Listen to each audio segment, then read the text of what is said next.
les clés de David. Vous savez, il y a tellement beaucoup de choses à dire sur ce thème, les clés de David. Aujourd'hui, nous allons égrener le chapelet, même si nous n'arrivons pas à l'égrener totalement. Mais nous allons toucher des points qui sont des points simples, des choses que vous savez. Mais c'est toujours bon d'entendre parce que la foi vient de ce qu'on entend. Ce qu'on entend vient de la parole de Christ. La parole de Christ se trouve dans la bouche de ses serviteurs. Alléluia. Vous savez que lorsque vous n'avez pas l'information, Dieu ne peut pas foncer avec vous. Lorsque tu as l'information et quand tu sais, après l'information que tu as reçue, comment bouger, les anges bougent aussi avec toi. Psaume le chapitre 37, le verset 25, si tu viens de nous rejoindre, tu n'as rien raté, c'est maintenant que nous commençons. J'ai été jeune, j'ai vieilli et je n'ai pas vu le juste abandonné, ni sa descendance mendiant du pain. Alléluia. Voici un passage extraordinaire et c'est David qui le dit. David était jeune, il a vieilli. Ça veut dire que pendant tout son parcours, David a réussi, n'est-ce pas, à braver toutes sortes d'épreuves. Il a réussi à gravir la montagne et à être au sommet. Il dit quand il était jeune, quand tu es jeune, il y a des événements de la jeunesse. Il y a les hauts et il y a les bas. Quand tu deviens adulte, jeune adulte, il y a les hauts et il y a les bas. Quand tu deviens adulte, il y a les hauts et il y a les bas. Oh, quand tu deviens vieux, il y a toujours des hauts et des bas. Seulement que l'intensité diminue. Mais David s'arrête. Il dit, j'étais jeune, j'ai vieilli. Je n'ai jamais vu le juste abandonné, ni sa postérité mendier du pain. Non seulement le juste, l'homme lui-même, il n'est pas abandonné, mais aussi sa postérité, ses enfants sont bénis. J'ai donc compris que David avait des secrets. Il avait des clés pour pouvoir ouvrir les portes. Lorsqu'il y avait des portes qui étaient fermées devant lui, David avait des clés. Est-ce que je parle à quelqu'un ce soir? Vous savez, arrivé à un certain moment, je vais vous épargner des détails, vous connaissez l'histoire. Le peuple d'Israël avait dit à Dieu qu'il voulait un peuple, un roi. Dieu n'avait pas encore choisi un roi pour Israël parce que Dieu se voyait comme étant le père et le roi. Mais Israël voulait absolument un humain comme roi. Ils ont choisi Saül. Dieu est avec eux, donc Saül a été oint. Saül a été donc le choix du peuple et Dieu a apporté sa caution. Arrivé à un certain moment, Dieu rejette le roi Saül. Je sens l'onction, my God. Dieu rejette le roi Saül et Dieu décide maintenant lui-même de donner un roi à Israël. Alléluia. David est le choix de Dieu pour la royauté du peuple d'Israël. Je veux déjà à ce mi-parcours dire à quelqu'un que c'est toi qui vas enlever la honte de ta famille. Je ne suis pas en train de dire peut-être que c'est toi. Je suis en train de dire, toi qui m'entends, même si tu es le tout dernier, c'est toi qui vas enlever la honte de ta famille. Et c'est bizarre, parce que David était le plus jeune de sa famille, mais c'est sur lui que le choix de Dieu s'est porté. Mais qu'est-ce que David, n'est-ce pas, avait compris? Quelles étaient les clés que David avait? Je vais commencer déjà par dire à quelqu'un qu'une clé n'est pas un code. Une clé, selon le dictionnaire, est un instrument, un tout petit instrument qui permet d'actionner une serrure. Nous avons démarré. Mais remarquez avec moi qu'une clé a un chemin.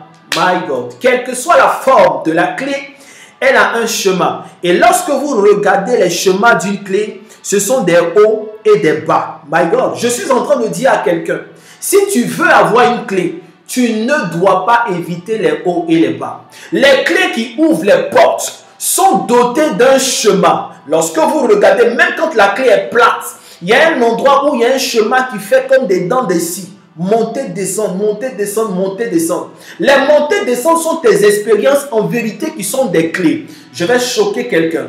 Dieu ne donne pas de clé, mais Dieu donne l'onction. L'onction, ce n'est pas la clé. L'onction, c'est la chose qui te permet de marcher quand... Oh my God. Lorsque tu as la clé, l'onction qui t'est donnée, c'est le courage. L'onction qui t'est donnée, c'est la permission. L'onction qui t'est donnée, c'est la caution. Tu peux recevoir l'onction, mais si tu n'as pas la clé, tu ne pourras pas ouvrir la porte. Il y a des personnes qui reçoivent l'onction, mais elles n'ont pas la clé, elles ne peuvent pas ouvrir la porte. Il y a des personnes, excusez-moi, qui n'ont même pas l'onction, mais qui ont la clé et qui ouvrent les portes. Voilà pourquoi certains chrétiens disent, j'ai reçu l'onction, on a prié pour moi, on a prophétisé sur ma vie. Mais comment se fait-il que mon voisin qui n'a même pas Jésus, je l'entends chaque soir en train de prier, il est bouddhiste. Je l'entends chaque matin, chaque soir en train de prier, il est musulman. Il n'a pas reçu l'onction de David, my God. Il n'a pas reçu l'onction d'une corde. Mais comment se fait-il qu'il a la clé de ce poste? Comment se fait-il qu'il a la clé de ceci ou de cela? C'est parce qu'il a accepté les dents de scie. C'est parce qu'il a accepté les hauts et les bas. Mais nous, chrétiens, nous refusons les hauts et les bas. Lorsque nous allons égrener la vie de David, nous verrons que ce qui a fait de David, c'est qu'il est. Ce qui a fait même que Dieu a dit que David est l'homme selon son cœur. C'est parce qu'il y avait des hauts, il y avait des bas. Dieu s'est rendu compte arrivé un certain moment qu'il a besoin. Il a besoin de quelqu'un. Vous savez, Dieu veut ouvrir la royauté à un homme. Mais il cherche l'homme qui accepte le chemin de la clé. Est-ce que je suis en train de parler à quelqu'un? Mais constatez quelque chose avec moi. La clé a certes un chemin, l'expérience. Mais ce chemin-là se trouve sur un matériau solide. C'est pour cela qu'une clé n'est pas en caoutchouc. Une clé n'est pas en papier.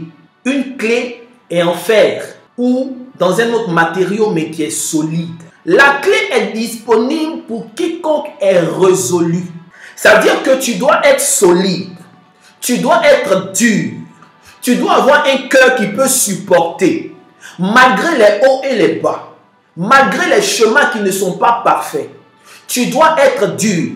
Lorsque tu as ces qualités-là, Dieu maintenant peut dire à son serviteur, le voici, oint-le car c'est lui. Écoutez, un jour, Dieu envoie son prophète Samuel chercher un roi. Dieu ne lui dit même pas le roi s'appelle David. Dieu ne lui dit pas que parmi les fils de Jessé, le roi est le plus petit. Je tiens à vous rappeler que Samuel était l'ancêtre des voyants.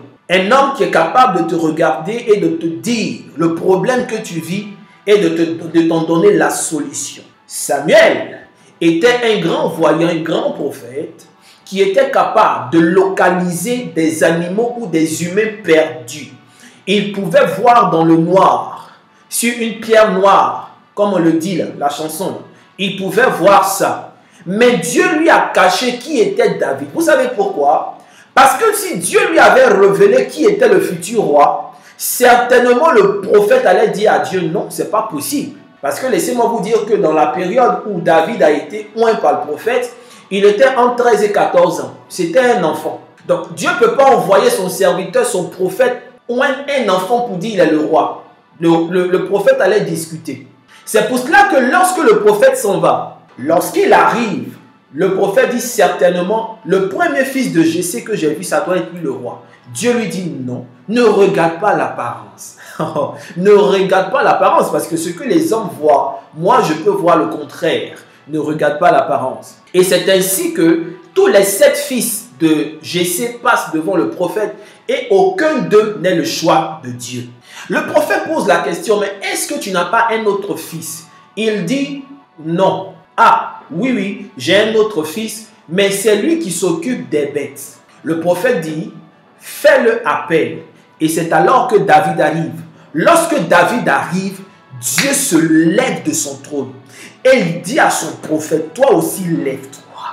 Oint-le, car c'est lui. Oint-le, car c'est lui que je recherche.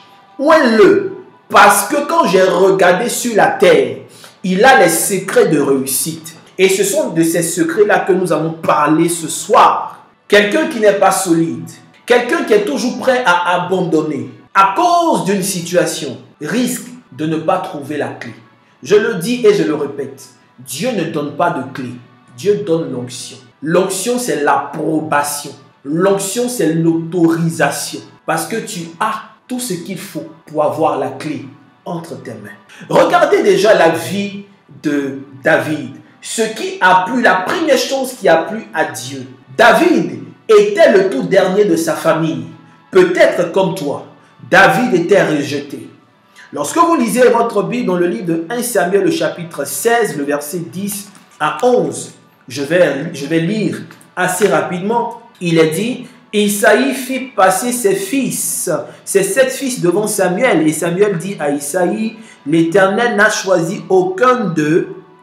Puis Samuel dit à Isaïe, n'y a-t-il plus d'autres jeunes garçons? Et il lui répondit, il reste encore un petit, mais il fait paître le troupeau. Alors Samuel a dit à Isaïe, cherche-le, car nous ne nous installerons pas avant qu'il ne vienne ici. Voici qu'il était oublié. Quand le prophète est arrivé, le prophète a dit, il faut faire venir tes fils, on va aller ensemble adorer. Mais le papa Jessé avait oublié David. David était une personne oubliée. David, on ne pouvait pas compter sur lui. David n'était pas assez robuste comme ses frères et comme ses sœurs. Du coup, il n'avait pas une place de choix. David était rejeté. Vous savez, normalement, les tout derniers enfants dans les familles sont les plus chouchoutés. Ils sont les plus dorlotés. Mais ce n'était pas le cas de David. David a passé son enfance loin de l'éducation de son père. David a passé son enfance loin de sa famille. Peut-être que c'est la même chose que tu vis. Peut-être que tu es marginalisé. Peut-être que lorsque tu es dans un groupe, c'est après l'opprobre vient sur toi. Tu es prêt à abandonner. Tu es prêt à tout laisser tomber. Tu es prêt à même partir. Il y a même des personnes qui disent, je vais laisser cette affaire de Jésus parce que c'est trop compliqué. Au lieu que ce soit dans l'église, que les gens soient gentils, c'est là qu'ils sont méchants. Je vais tout laisser parce que je n'arrive plus à tenir. Écoute-moi, je parle de la part de Dieu. Lorsque tu n'arrives pas à supporter, lorsque tu n'es pas dur comme le support d'une clé, écoute-moi très bien, tu ne pourras pas avoir la clé. Dieu voit que David, malgré le fait qu'il soit rejeté, David n'abandonne pas. Je veux dire à quelqu'un en ce cheminement de gloire, épisode 11, n'abandonne pas. Quel que soit ce qui advient, ne laisse pas tomber. Car Dieu cherche des David. Dieu cherche des personnes qui ne vont pas fuir les hauts et les bas. Dieu cherche des personnes qui vont faire face aux situations, qui ne seront pas seuls, qui auront quelqu'un avec eux. Dieu cherche ces personnes-là pour faire d'eux les David de leur génération. Parmi les clés de David, je pourrais citer que David veillait sur le troupeau de son père. David veillait. Vous savez, lorsque Dieu veut choisir quelqu'un, c'est la même chose lorsqu'il voulait trouver le remplaçant du prophète Élie. Je parle d'Élisée. Dieu est assis et il regarde sur la terre des hommes pour voir s'il y a quelqu'un qui est intelligent. Et je vous dis tout le temps, j'aime ce passage. Dieu du haut des cieux regarde les fils des hommes pour voir s'il y a quelqu'un qui soit intelligent, qui cherche Dieu. Lorsque tu décides d'abandonner, qui perd? Ce n'est pas celui qui te maltraite. Ce n'est pas celui qui te désavoue. Ce n'est pas celui qui ment sur toi. Ce n'est pas celui qui dit des choses contre toi. Celui qui perd, c'est toi. Lorsque tu abandonnes, c'est toi qui perds. Et le pire, si tu vas te suicider, tu ne seras pas sauvé. David, malgré la façon dont sa famille se comportait avec lui, David continuait de veiller sur le troupeau de son père. David n'a jamais dit, Père, tu ne me respectes pas. David n'a jamais dit, Père, tu m'avais même oublié. Lorsque le prophète est arrivé, David avait une vision. David croyait en un rêve. David savait où est-ce qu'il partait. Il restait accroché et il veillait sur le troupeau que son père lui donnait. Veiller sur le troupeau, qu'est-ce que c'est? Veiller sur le troupeau, c'est assurer la charge qui t'a été donnée. Même dans la vie quotidienne, le petit travail que tu as, le poste que tu as, écoute-moi très bien. Dieu a regardé tout ça avant de choisir David comme roi. Tu veux être le chef de ton entreprise, l'entreprise dans laquelle tu es. Tu veux être promu. Qui ne veut pas être directeur de l'entreprise dans laquelle il travaille? Tout le monde. Qui ne veut pas être à la tête? Tout le monde. Mais avant que tu sois à la tête, le système spirituel cherche quelque chose. Est-ce que tu es fidèle dans les petites choses?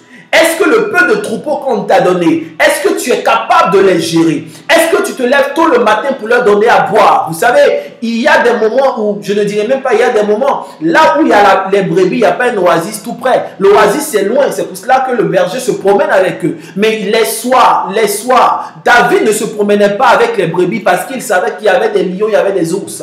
Il partait lui-même, il laissait les brebis quelque part, dans un endroit sécurisé. Et il bravait les obstacles, il bravait le froid, il bravait les animaux féroces et il partait chercher à boire et à manger pour ses brebis. Malgré le comportement et l'attitude de sa famille, David n'a pas baissé les bras. David n'était pas une femmelette, excusez-moi les femmes. David n'était pas une mauviette. David n'était pas une feuille. David était comme le fer, car le fer forge le fer. David était le fer et il faisait face au haut et au bas. Voilà pourquoi il avait la clé de la royauté. Voilà pourquoi Dieu l'a choisi. Le peu que tu as, est-ce que tu es fidèle? Est-ce que tu travailles comme il se doit? Ou est-ce que tu bâcles le travail? Je ne vais pas seulement parler du travail de la vie que la vie te donne, mais je vais aussi te parler du travail à l'église. Est-ce que le troupeau que Dieu t'a donné, tu en prends soin? Exemple, la Bible déclare: apporte dans la maison du trésor toutes tes dîmes afin qu'il n'y ait pas de manque dans la maison de Dieu. Envoie dans la maison de Dieu tes dîmes et tes offrandes. Ce n'est pas au pasteur seulement qu'il parlait. Il n'était pas en train de parler aux gens de l'Ancien Testament.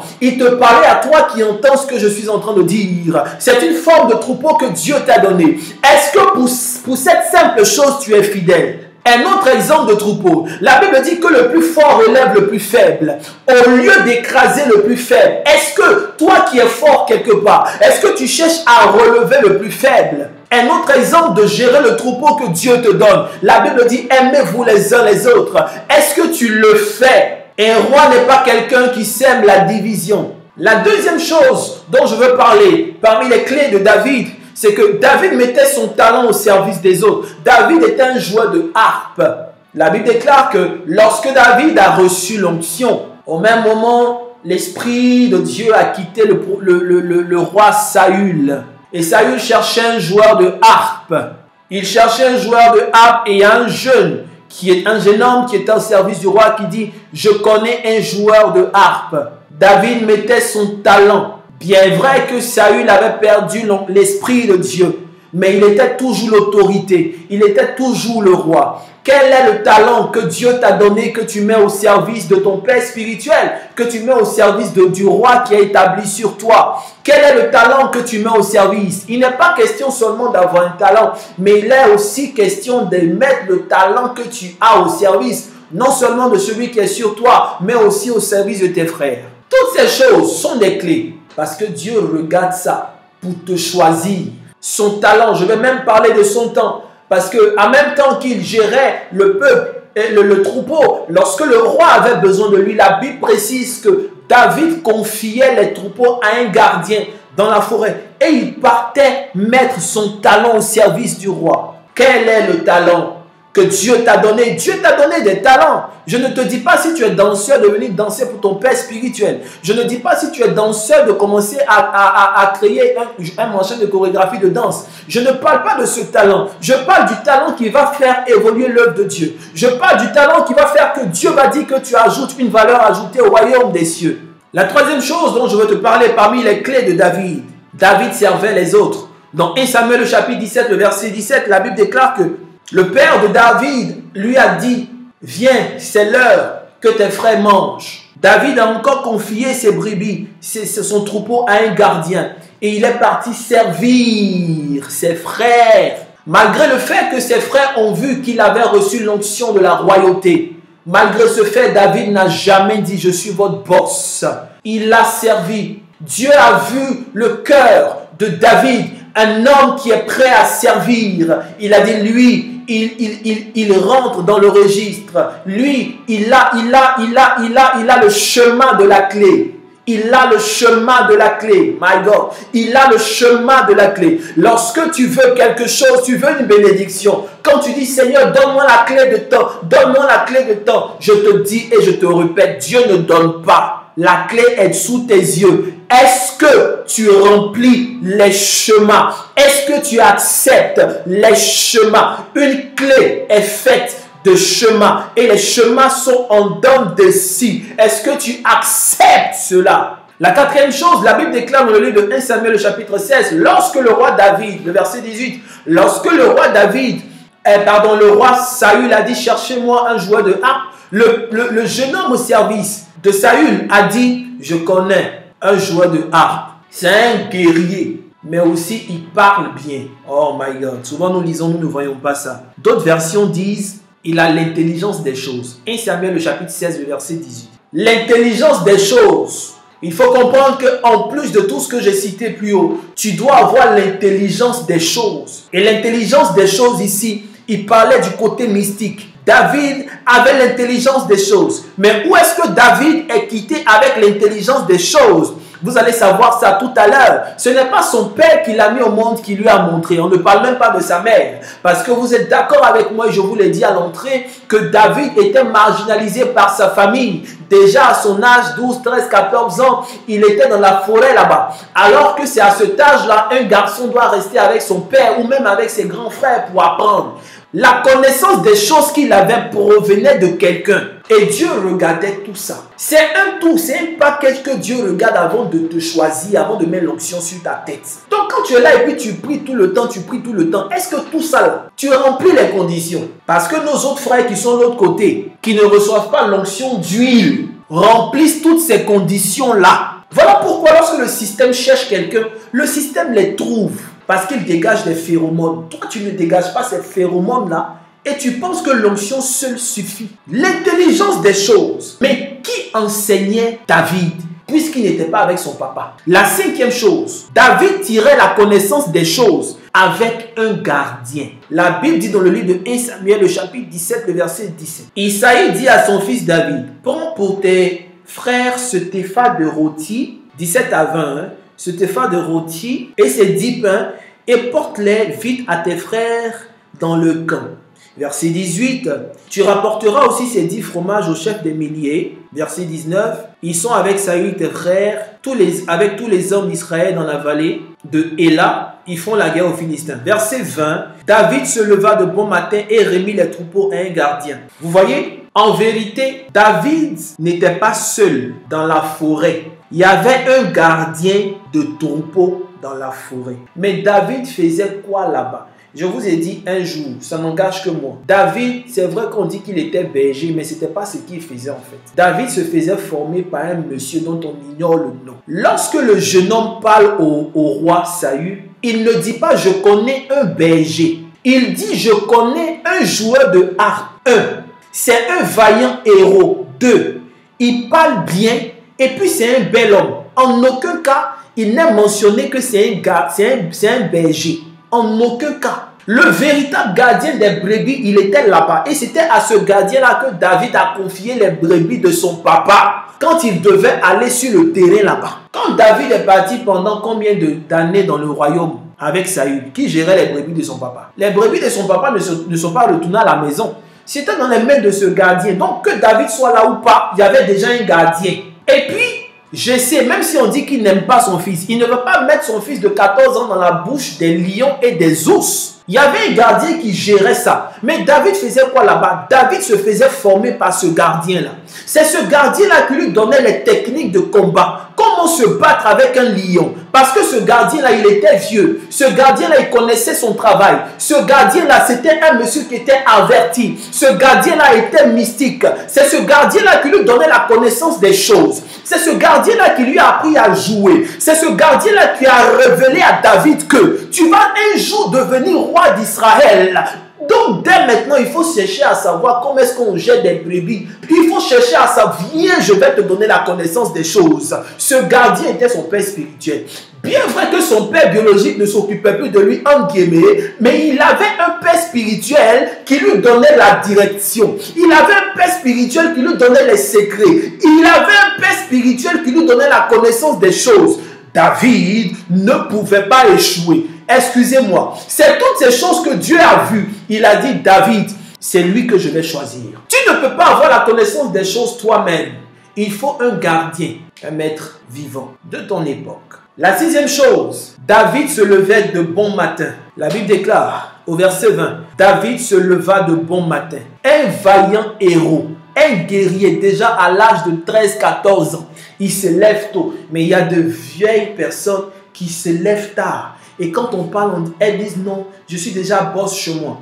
Bien aimé, moi je me rappelle très bien, mon père me disait toujours, un homme là, même quand tu veux faire grâce matinée, il faut te lever avant le lever du jour. Tu fais le tour de la maison, tu regardes un peu les choses avant d'aller te recoucher. Se lever de bon matin, c'est avoir une vision et la nourrir. Se lever de bon matin, c'est être courageux. Se lever de bon matin, c'est bannir la paresse. Que nous dit la Bible dans le livre de Proverbes chapitre 24? Proverbes chapitre 24 verset 33. Un peu de sommeil, un peu d'assoupissement, un peu croiser les mains en te couchant, et la pauvreté te surprendra et la disette comme un homme en art. Tu peux t'assoupir, mais il ne faut pas t'assoupir plus que la normale. Sinon la pauvreté viendra te surprendre. La Bible pouvait simplement dire David s'est levé, il est parti.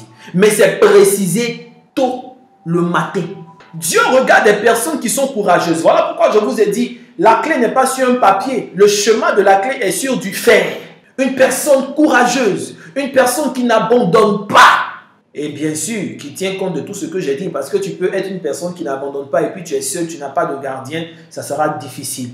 Tu n'as pas quelqu'un pour t'apprendre la connaissance et l'intelligence des choses mystiques, ça sera difficile pour toi. La septième chose et l'avant-dernière chose, David reste focus sur ses objectifs, même quand il est découragé par les autres. 1 Samuel, le chapitre 17, le verset 26 à 30. David dit aux hommes qui se trouvaient près de lui, « Que fera-t-on à celui qui tuerait ce Philistin et qui ôtera l'opprobre de dessus Israël ?»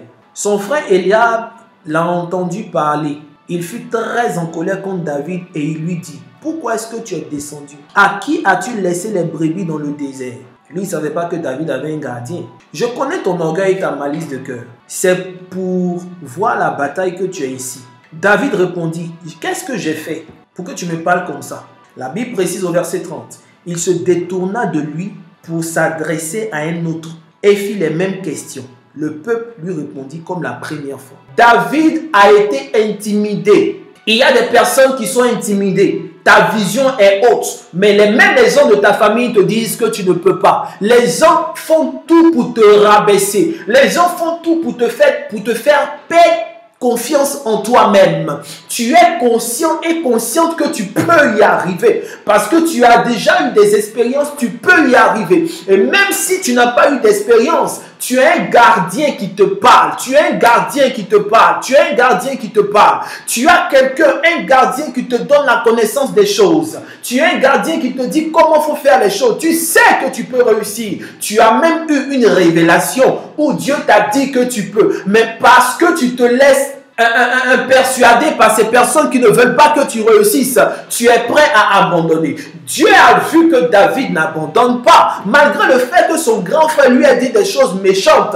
David s'est encore retourné pour reposer la question à d'autres personnes. Je dis, je gagne quoi dans cette affaire? Parce que je sais que je peux. Je ne vais pas me laisser intimider par mon frère qui est robuste que moi. Je ne vais pas me laisser intimider par mon frère qui ne réussit pas. Il y a des personnes qui ont échoué dans leur vie et ces personnes-là viennent te conseiller. Et tu penses que comme elles ont échoué, comme elles sont n'importe quoi de référence, tu penses que parce qu'elles n'ont pas réussi, toi aussi tu ne vas pas réussir. Laisse-moi te dire que Dieu cherche des personnes qui ont confiance en elles. Ce n'est pas de l'orgueil. Le frère de David a dit il est orgueilleux. David n'était pas orgueilleux. Si David était orgueilleux, il ne serait pas derrière les brebis malgré le fait qu'il soit vaillant héros. David savait ce qu'il voulait. Il avait une ferme conviction au Dieu qui est avec lui. Il croyait au maître vivant de son époque. Laisse-moi te dire que si tu veux avoir la clé, tu ne dois pas être une personne que facilement on réussit à dissuader.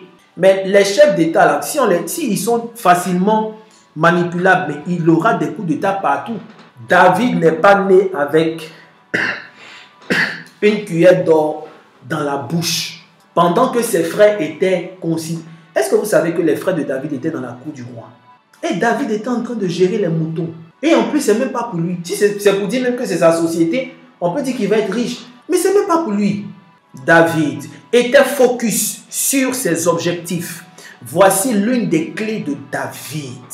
Il y a des gens qui pensaient que quand je dis clé de David, c'est pour dire comment il allume le feu. Il fait, je sais pas, il allume les encens.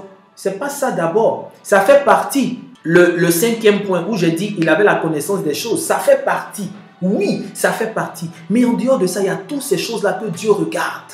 Et le dernier point, David restait fidèle à Dieu. Et je ferme avec le même verset de départ, Psaume 37, verset 25. Il dit, j'étais jeune et j'ai vieilli, je n'ai jamais vu le juste abandonné, ni sa postérité mendier du pain. Alléluia.